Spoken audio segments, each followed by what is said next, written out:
سلام علیکم دوملا، همین زن شوهردار حقوق شوهرش بالا است یا از پدر و مادرش؟ التماس به سوال من جواب ده. ان عایشه تا، همین زنای ما عبرت همین عایشه گیرن. ان عایشه تا رضی الله عنها قالت سألت النبي صلی الله علیه و سلم ای الناس اعظم حقا علی المرأة قال زوجها قلت فأي الناس اعظم حقا علی الرجل قال امه رواه حاکم و نسائی. عایشه مادرم میگه که از حبیب خدا پرسیدم که حبیب خدا بالای همین زنها کی حق زیاد داره؟ حبیب خدا گفتن بالای زنها حق زیاد گفتن شوهرهاشان داره. بالای مردها کی حق زیاد دارد؟ یا بالای مردها حق زیاد مادراشان داره. پدرها برادران عزیز حرکت هم کنیم جای مادر نمیگیریم. برای مادر سه درد داره که پدرها شریک نیستیم. همین کدام بیا که کی دوست بداری؟ مادر میگه. فهمو برای که فرزند چشم میکشه مادر میبینه.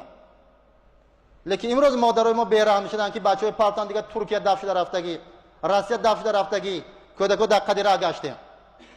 اون مادرها ناموس داشتن. نگاه کنیم برادران عزیز که بالای زنها حق زیاد شوهراشون دارد. با من اشما خوش میکنم دختر در شوهر دادی وقتی نکاح گفت که من تن نفس من در داماد بخشیدم. من مثلا آورده بودم داماد گفت که من بزنی قبول کردم. خیلی که ماشین تا بازار میبری تخ پاسپورت در نام صاحب ماشین میگذارد، بعداً دکمنت که در نام اون گذاشت، بعداً تا فورا داور نسمت ماشین شای میکنی. داور نسمت تو ماشین که های کرده تا جریمه میکنه گای قبیده.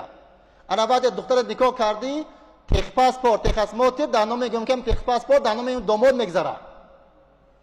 انا بعد داماد داور نسمتیات اجازت نامه بار دختر تا خانه بیاد دختر تا خانه ببری. به داور نس گفته بار گای داره پروتکل میکند کو او داماد یا طلاق میده به پروتکل میشه. به اجازت نبر. ولی میرن میبینه قاینو دیونلنگ داره داماد میزنن. ما خورم میبرم. ای چی؟ در شریعت داماد حق دارد که اکا و خواهر کلنگ که دایا مویا بر میبی.